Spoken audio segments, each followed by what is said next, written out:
Laura Ingraham is one of the best Fox News hosts. She runs the nighttime show The Ingraham Angle.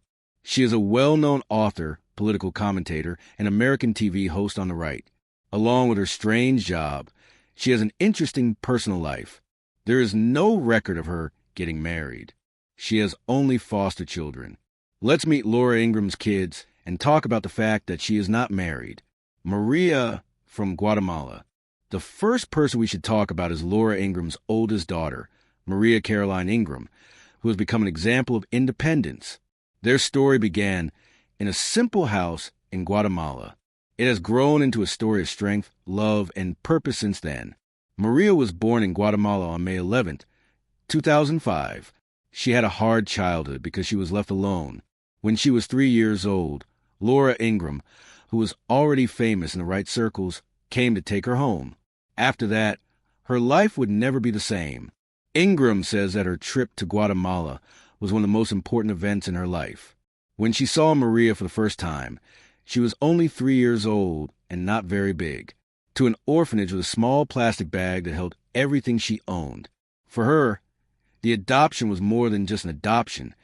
It was the beginning of a journey that would change both of their lives. She called it the best thing I've ever done and the most amazing few days I've ever spent in my life. As her mother got used to her new home in the United States, Maria and her mother began a journey of learning and bonding together. Laura was kind enough to explain how she started learning Spanish at the same time Maria did. This shows how they both learned to deal with their own situations. The way they met made their friendship stronger. Maria has grown up and become a nice and smart young woman. She is 20 years old now and is studying to become a nurse, which says a lot about how caring she is and how much she wants to help others. Laura has told some people about her daughter's big events in her life, like when she graduated from high school and her first year of college. While Maria watched the Ingraham Angle, Laura told the crowd that her daughter was going to Texas A&M University. This touching event marked the next step on her daughter's path to freedom. In addition to her academic success, Maria has shown that she is dedicated to helping others.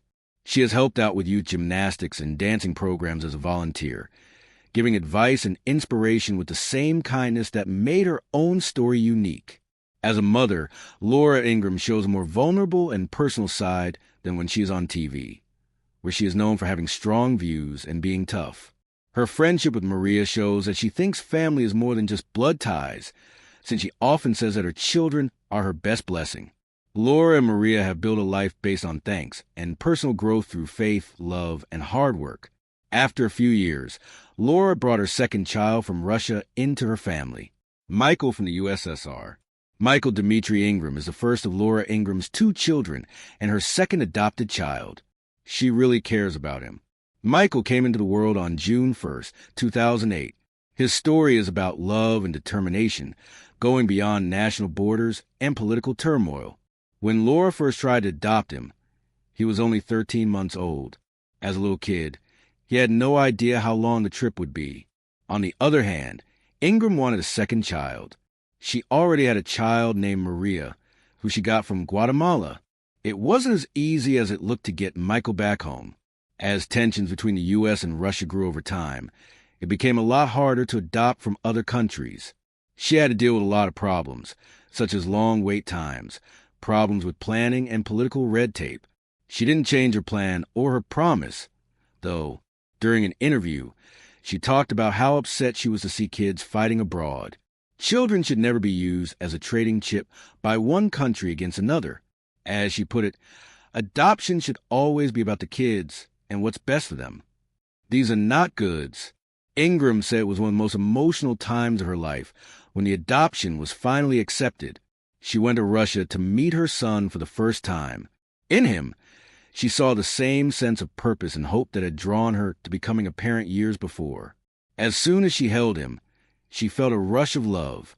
Michael, who is now 17 years old, has seen a lot of changes. He is smart and interested. The friends and family of the Ingraham family say that Michael is busy, caring, and driven. His mother's drive and his own desire to be on his own are both like these traits. In addition, he is very interested in sports, especially soccer and basketball.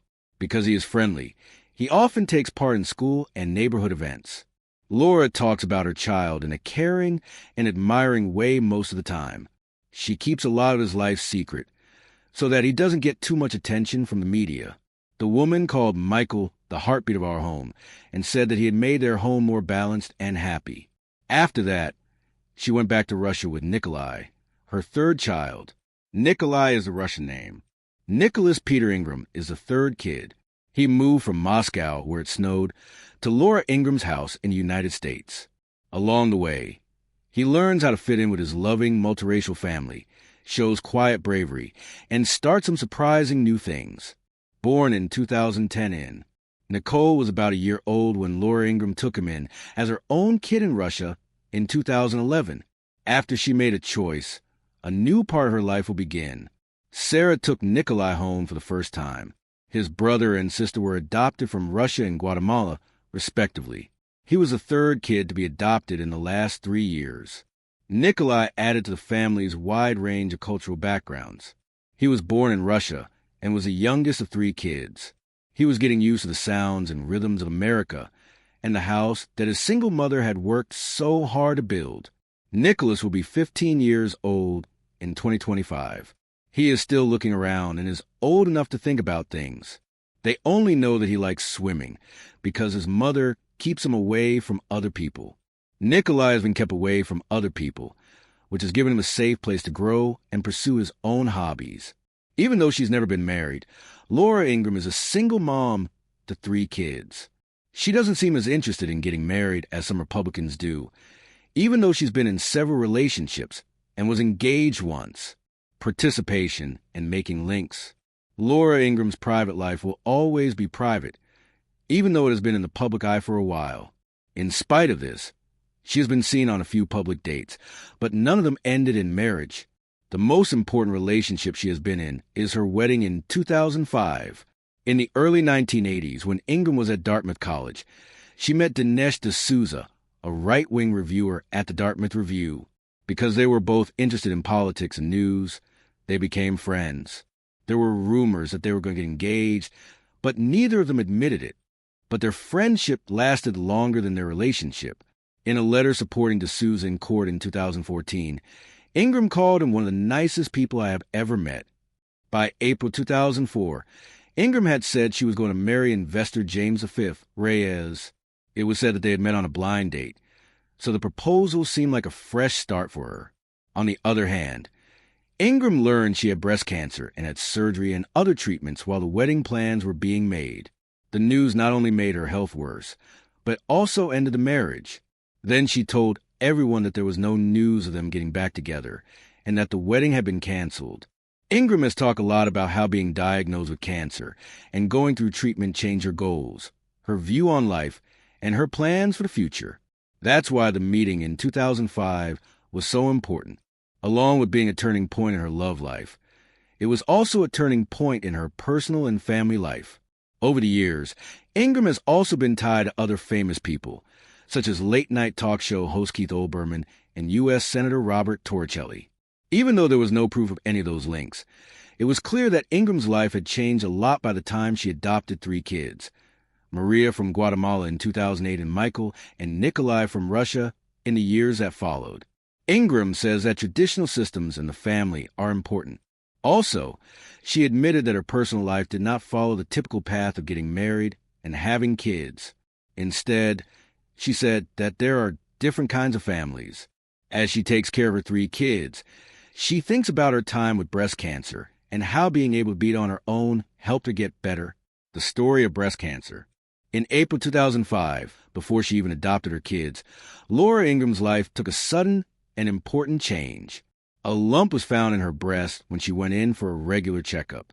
At age 41, what began as a moment of discomfort turned into a job that would change my life forever. A serious form of invasive ductal carcinoma was found in her. She had the first of 2 procedures less than a week after getting the news. Breast cancer had not moved to her lymph nodes after the first surgery, according to preliminary tests. This is very important information that backs her up. After surgery, rehab was the next step. She had radiation treatment for the same amount of time after 6 weeks of chemotherapy. By the end of October 2005, she was done with the radiation therapy. Ingraham talked about how she relied on her family, her faith, and the unwavering support of fans and friends during the whole process. She said she had felt the power of prayer and the overwhelming support of people all over the country, but she didn't want to be seen as a victim. Ingraham likes the word thriver better than survivor to show that other people have been through the same things. It changed the goals she had for her life. That's what kept her going while she had cancer. She talked about how her battle with cancer helped her focus, gave her a stronger sense of purpose, and made her think about what was most important to her. It was both a terrible and a wonderful time, she said one time. It's possible that life will be better after cancer, she said. This woman knew what she wanted after therapy, so she chose to adopt her children. Also, she has talked about getting a breast cancer test in public. Because of that experience, she became more independent, wanted to build her own house, and wanted kids. She has mostly kept the medical information secret because she would rather talk about what she learned from the trip.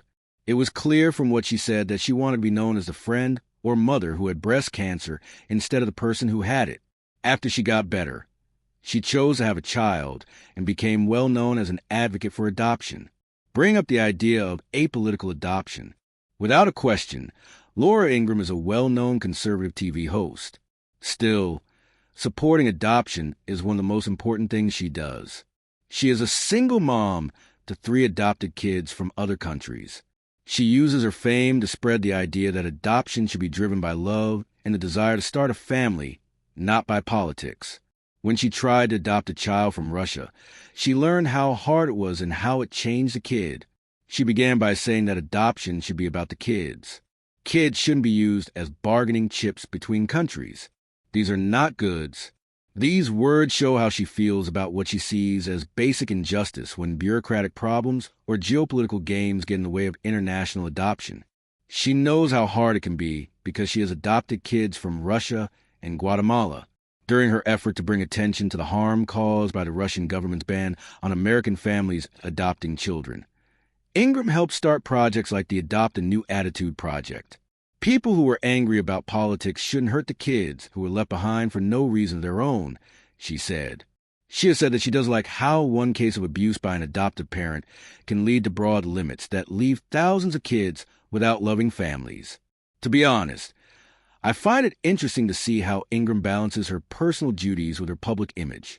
She often talks about politics on radio and never says sorry.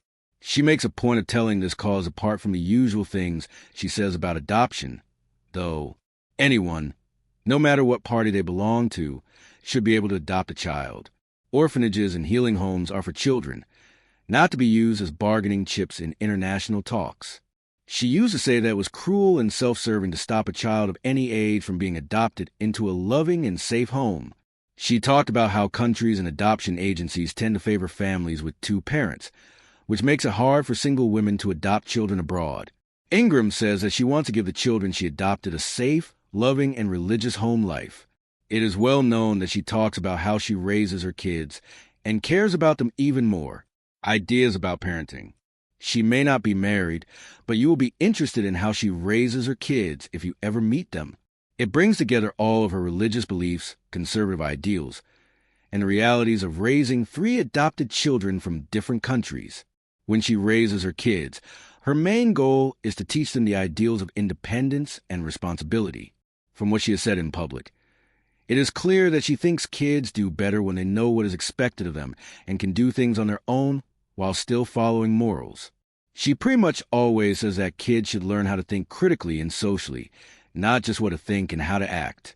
As an example, Ingraham said that even though she works in a busy, high-profile job, being a mother requires more steadiness and real connection. She's talking about setting clear rules like discipline and duty. She taught her kids how important it is to work hard, be honest, and have hope. Her Catholic faith also affects how she raises her children. Her faith is an important part of her family life, and she talks about how it shapes the morals she teaches her kids and gives them a sense of direction. Then again, she finds a middle ground between freedom and order. Ingraham doesn't just want her kids to do what she says. She also wants them to question the status quo, stand up for what they believe in, and become socially good people instead of people who follow the crowd. People have said that being a single mom and raising kids is the hardest thing I'll ever do, taking into account the extra problems and responsibilities that come with that situation. But the fact that she admitted it shows that she thinks avoiding duty does not mean being independent. As part of her parenting plan, she also takes time to think about and say thank you. She doesn't talk about her personal life, but she did say that she wants her kids to talk about the good things that happen to them during the day every night. Even though her kids are from different countries, she doesn't stay away from them. Instead, she helps them teach their family about those countries. Besides her, Laura is a great mom, and she also talks a lot about her Christian faith. She loves being a mom, belief, and being a mother. Laura Ingraham's Roman Catholic religion is deeply connected to her life as a mother. Because of this, she chose to adopt and raise her children in this way. She looked into her spiritual path when she was a young adult and became a Catholic. Ingraham, who is a single mom of 3, says that her faith keeps her going a lot. For Ingraham, being a mother is a calling. She has talked about her desire to have kids before adopting, and how being diagnosed with cancer in 2005 pushed her to do something about it. She was in charge of raising her kids by herself, and she said that her beliefs helped her get through the hardest times. That's the most important thing for me, my Catholic faith, she wrote in a Mother's Day poem. I agree with her. Without that, I would have a hard time with everything. She uses her faith to teach her children morals, character, and purpose at home. To be the best mom I can be, she set her resolution. As Ingraham says, I want my children to be strong, happy, independent, and as ready as possible for life in all its forms. Even though her job puts her in the spotlight, she bases her parenting on her daily faith practice. She tells her kids to be thankful, think, and feel duty-bound instead of entitled. She also stresses values like gratitude, hard work, modesty, and service that she learned in a Christian home as a child. Laura Ingraham is still a big deal and one of the best Fox News hosts, even though her personal life has had its ups and downs. As a result of her career as conservative hero, which combines a lot of media power with harsh conservative commentary, Ingraham has become a leader on right-of-center American TV. She got her start as a law clerk for the U.S. government and a ghostwriter for Ronald Reagan. As a Supreme Court judge, she got into the news in a unique way. In 2001, she started the Laura Ingraham Show on talk radio, which gave her a national stage to share her thoughts. This was a big step forward for her public voice. People loved her conservative comments on the show, which talked about social, political, and cultural problems. She's been in the news, and she's also helped shape and reflect the growing conservative trend in the U.S. She started her work as a reporter and speechwriter for Fox News in 2007. By October 2017, she had her own primetime TV show called The Ingraham Angle. Fans like the show because it has criticism, conservative views, and sharp conversations. She writes about things like immigrants, free speech, rules made by the government, and changes in culture. Trouble talking. You've now met Laura Ingraham's kids. She's not married yet, so she raises her 3 kids with love, faith, and duty. She sees things in a very different way. What do you think? Will Ingraham get married, or will she just adopt more kids? Put your thoughts in the place given below.